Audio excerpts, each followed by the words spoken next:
When I was in my teens, there were quite a few years where I was in denial about having type 1 diabetes. So I wouldn't test, I wouldn't bolus, and I ended up getting quite sick.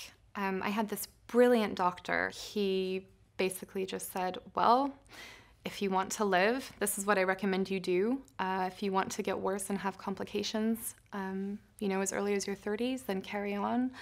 And that was a big wake-up call for me. In respect of tips in managing the sugar readings is not to avoid meals.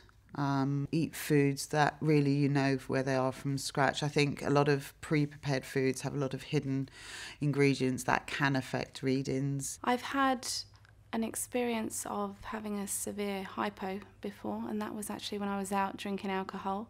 So I couldn't actually tell that I was having a hypo because the symptoms are very similar to being drunk.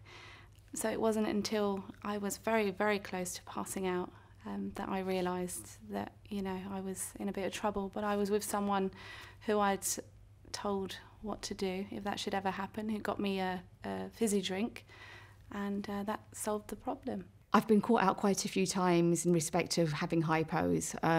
Usually the people that I'm with, I'd say 99.9% of the people know I have diabetes, and they always know what to do.